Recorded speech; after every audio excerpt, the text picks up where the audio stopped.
Bom, bom dia, né? Porque esse livro que eu vou falar hoje chama-se Bom Dia Mesmo, é de Ricardo Orestes Forne. Ele foi escrito em 2004 e publicado em 2005.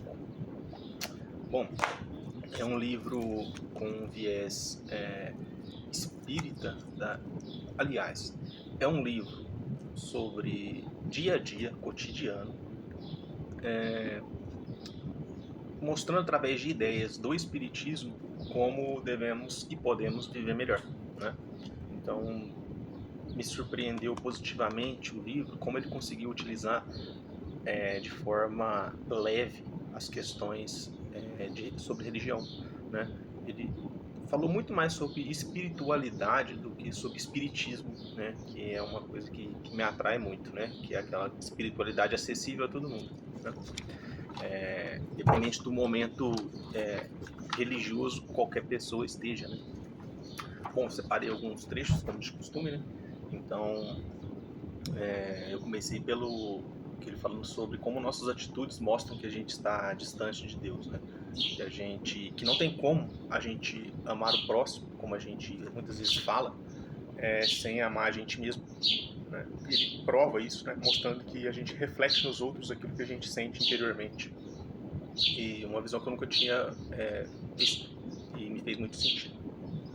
Bom, ele fala também sobre quando a gente deseja estar acima na escala social, né? Quando a gente vê alguém economicamente melhor que a gente, mais reconhecido que a gente, só que a gente tem que sempre refletir isso. Se estar ali faria a gente dormir com a mesma tranquilidade, né? Que preço teria isso, né? E outra, tem muitas pessoas que estão olhando pra gente, querendo estar no nosso lugar, né? Então, isso trazer um pouco de calma pra gente e entender que tudo tem um momento e tudo tem um objetivo, né? Ele fala que cuidar do corpo é um instinto, né, de sobrevivência, mas é no nosso interior que está realmente as questões, né? Então, ele fala que nós somos o principal vilão de nós mesmos quando a gente assimila coisas negativas. E ao longo aqui dos trechos que eu separei, eu vou falar muito sobre isso mais detalhadamente.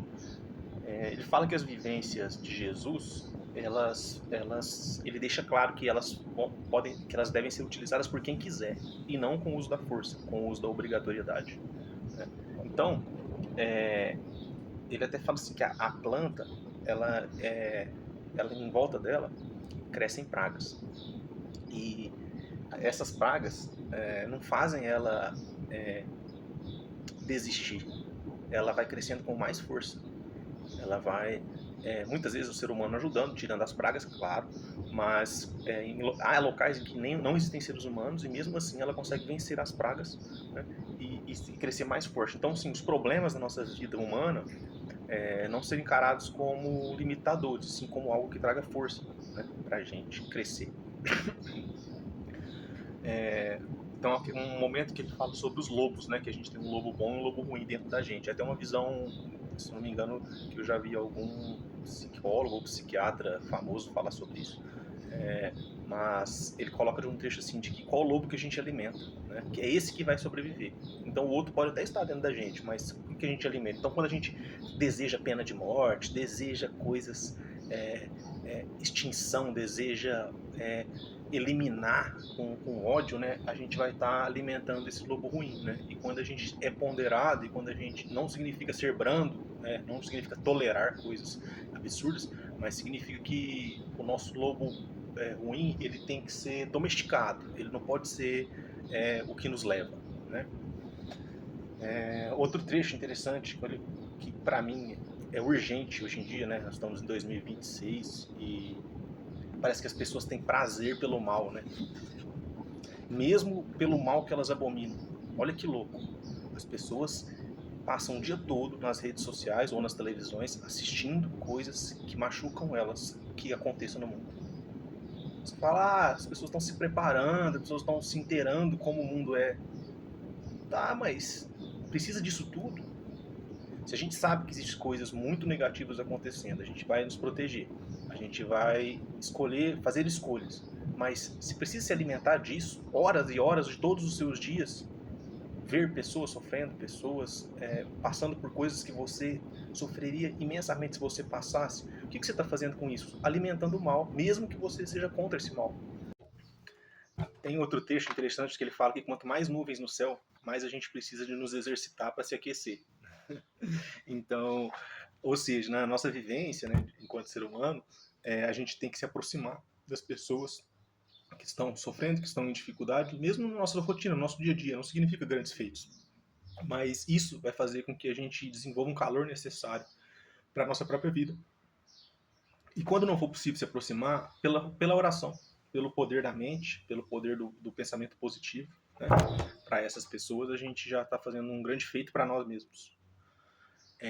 Enquanto tem um sofrendo, nada é pleno. Né? Então, ele até traz no livro alguns textos, né, que falam sobre fome, sobre frio, sobre desespero, sobre criança e sobre idoso. Então, sobre todos esses temas, ele fala assim que enquanto tem uma pessoa sofrendo, as outras pessoas não podem estar plenas, não podem estar vivendo felizes, que essa é a lei, né, divina. Né? E, realmente, nada é pleno enquanto a gente tem alguém sofrendo. Bom, a fruteira da existência. Ele traz um trecho no livro em que uma pessoa estava muito nervosa com os mosquitos que estavam na casa. E aí o filho, se eu não me engano, vai e pega e mostra para esse pai que estava nervoso, xingando os mosquitos, que era uma banana podre na fruteira. E quando ele remove a banana podre da fruteira e joga fora, os mosquitos vão embora. Então, muitas vezes, nós que estamos atraindo as coisas negativas que nós estamos sofrendo. Duro, mas bom, a cruz dos outros, a gente sempre acha que ela é mais leve.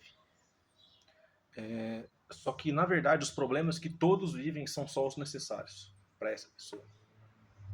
E não significa lavar as mãos. Não significa não lutar para que as pessoas tenham menos problemas. Mas significa de que a nossa cruz, ela é pesada ao ponto que a gente pode suportar. Assim de como todas as outras pessoas que a gente acha que está com uma cruz leve, mas na verdade a cruz está pesadíssima para aquela pessoa. Ele fala sobre a gente observar a parte boa de cada ser, né? Que nós também somos falhos, temos partes ruins, né? Então, tudo que a gente ficar observando de ruins nos outros, né? Significa que a gente está achando coisas ruins em nós. Não necessariamente a mesma coisa. Sem esse papo de que a gente está refletindo. Não. Porque tem coisa que é ruim mesmo nos outros. E nós não temos essa característica ruim, por exemplo. Mas se o ruim incomoda demais, às vezes a gente está incomodado com a gente mesmo por outras questões. E aí a gente fica buscando coisas ruins nos outros para apontar. E essa carapuça serviu para mim. Tem um trecho que ele fala que o daltônico, né, e o sinaleiro, né? Eu, como bom daltônico, posso falar que ele tem toda a razão. Ele fala que o daltônico ele observa o sinaleiro através da posição, já que ele não tem a boa percepção de cores. E realmente é assim que a gente se orienta. A gente se orienta por posição, seja o sinal descendo ou seja o sinal lateral. Mas a gente sempre já fotografou o sinal de longe e já percebeu como ele funciona posicionalmente, para que a cor da luz não seja o foco, e sim a posição. E a gente vive muito bem no trânsito, né? Sem problemas com isso, né? Exige adaptação, mas é totalmente superável. E ele fala que qual que é a função do sinal? Evitar trombada. Então, quando a gente, mesmo perante todas as nossas dificuldades, como por exemplo não enxergar a cor, a gente só está querendo evitar a trombada. Então que a gente transmita isso para a vida, que a gente evite as trombadas na vida, independente dos nossos problemas. A gente vai ter que criar uma saída para situações e sem se esconder nos nossos problemas. A gente quer evitar trombadas. Ele fala que tem um local que tinha um morador que as pessoas machucavam essa planta que tinha na frente da casa dele para atingir ele, né, para deixar ele chateado. E realmente ele ficava muito chateado. Só que ele começou a observar que toda vez que as pessoas machucavam, quebravam galhos dessa planta, sabotavam essa planta vinha e crescia com mais força. Então ele começou a observar que ele não precisava internalizar aquele ódio que as pessoas estavam querendo inserir nele, porque a planta sempre crescia mais forte. Então aquele ódio que as pessoas estavam jogando sobre ele, a vizinhança estava jogando sobre ele, era um instrumento para ele crescer mais forte. E ao mesmo tempo tem a aranha, que aí a gente já aborda pelo olhar inverso, que é uma aranha que construiu uma teia no local e toda vez a pessoa ia lá e limpava essa teia e a aranha construía de novo. E a moradora limpava essa teia, a aranha construía de novo. Até que um dia a moradora foi e matou a aranha, tanto cansada de limpar essa teia, essa aranha construir. Então a pergunta que o livro faz é: será que a gente não está repetindo como uma aranha, construindo sempre a mesma teia? Que teia que é essa? Ódio, discórdia, pessimismo, orgulho, egoísmo e vaidade. São os termos que ele usa no livro. Talvez a gente está construindo essa mesma teia e estamos cavando nossa própria sentença, né? Que é a violência das pessoas com a gente. Então, se a gente não quer ser exterminado, que a gente cultive outros tipos de teia, ou em outros locais. Bom, ele fala ainda sobre os animais e plantas, né? Ele fala que a formiga carrega o veneno para dentro da toca quando a gente coloca na borda, né? E o nosso corpo e o nosso emocional são nossas tocas, né? Nessa vida. Então, o que a gente está levando para dentro do nosso corpo e do nosso emocional, da nossa mente? O que a gente está levando para dentro? Será que a gente não carrega muito veneno? Então, é um grande desafio, né, da nossa vivência isso. É viver em locais com extrema quantidade de veneno e não ingeri-los, né? Penúltimo trecho, ele fala que acreditar é o mais importante, porque quando vem a tempestade, em vez do desespero, você vai entender que a tempestade ela vai limpar o céu. E é assim que os pássaros fazem. Eles aguardam a tempestade e depois voltam a voar, né? Então, que a gente consiga também, né, esperar, né, os momentos, né, da turbulência, entender que essa turbulência ela veio para limpar alguma coisa, né? Ela não veio para nos castigar. Então, todas as coisas ruins que acontecem, as nossas turbulências na vida, são para isso. A gente acreditar nisso e voltar a voar, e voltar a viver. E por último, ele fala que nós temos mãos para amparar ou ferir, nós que escolhemos.